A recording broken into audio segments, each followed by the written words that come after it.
I'd kind of noticed that as I was growing up, your adaptability is much more available to become something that you wouldn't have imagined.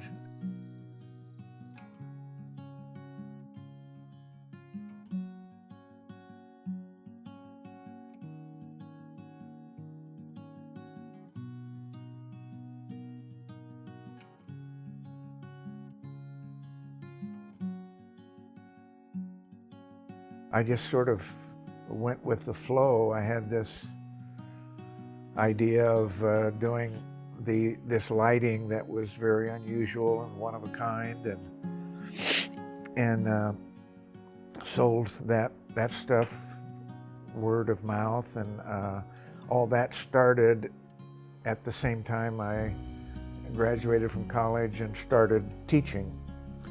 And so I was doing that out of the apartment. Then I ran onto some antique lights and restored those, and felt pretty comfortable about the restoration. And I was selling them well. And then I met this friend that needed a little workshop, and I did too. So we thought we'd go in together and have a place to work on what we were doing. And that's how the shop originated. By the time we finished getting the shop ready, it was ready to be a retail store. My restorations have always been more preservation. I wanted to try to keep it looking original, try to keep its original finish. So what I was doing was not restoring a piece of furniture, I was restoring the finish on a piece of furniture.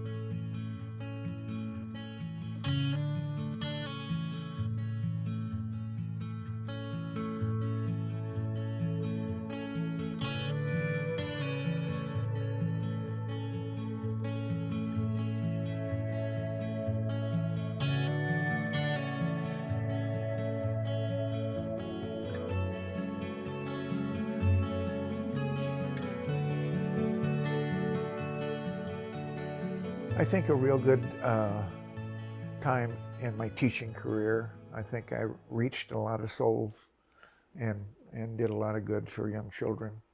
Uh, and that was really the hardest thing to walk away from. But I needed to do my business full time, you know.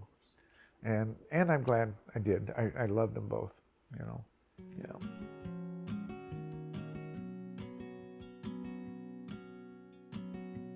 I always felt that with the children, that the details mattered a lot, especially when it came to their emotions, because you didn't know anything about their home life.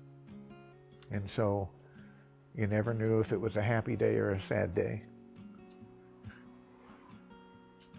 And I thought it was real important that when they were with me, they were happy. And I noticed that the happier they were, the more they were learning and the more they wanted to learn. And that was where my success was. Yeah.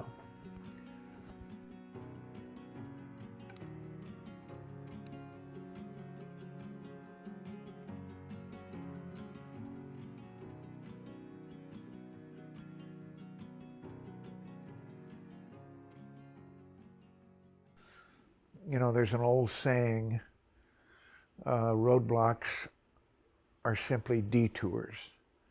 And generally a detour takes you on a better path. And that's what I found. Every place I had a detour, it ended up being a much better path than I would have taken without that detour.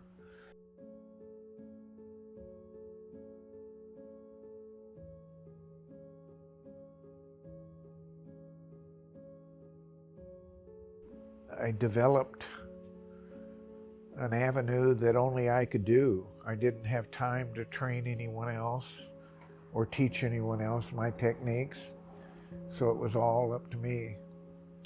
And by the clutter, you can see I wasn't exactly successful at that. It just became more and more overwhelming. In the past few years, I haven't been able to keep up with keeping anything orderly, because the time it would take to organize something, I could turn out another couple of products, So that's one of those scenarios. I always felt like I needed to take about 6 months off and just reorganize completely and get a fresh start, but I never had the 6 months to devote to it. And I've done that with this business. It's required me to spend way too much time at it, and I've felt like I've shortchanged people I love because of my dedication to this, and I regret that. But I didn't know how to do it any other way. And quite frankly, I can't wait till I'm done. Because I really want to try to make up for spending so much effort, energy, and time with this.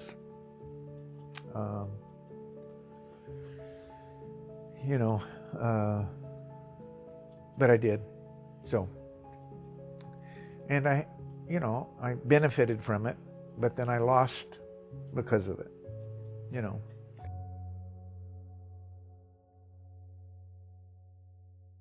A lot of people pick things out based on the spot they have for it. And then a lot of people buy things because of their importance and their beauty and their value, that they don't have to have a spot for it. It's going to create a spot. The moment they walk in the house, they're going to have a spot that they want it in. I've had so many people say, well, I don't have any place for it. And my answer to that is it important enough that it could take the place of something that you might want to move out? Oh yes, I have a lot of stuff that should be moved out. And I said, well, there you go. And I've still got a good customer base, people that depend on me to be able to do what they need, and I've been so thankful for that. I've never ever bothered with the internet, with eBay, with any of that. I've always felt like my customers came first, and if I had something wonderful and rare and unusual, I wasn't going to try to peddle it on the internet. I was going to offer it to my customers, and my customers have backed me up on that philosophy more times than not. And I've met so many wonderful people. I'm just amazed at the number of wonderful people I've made in this business. I've been very, very fortunate.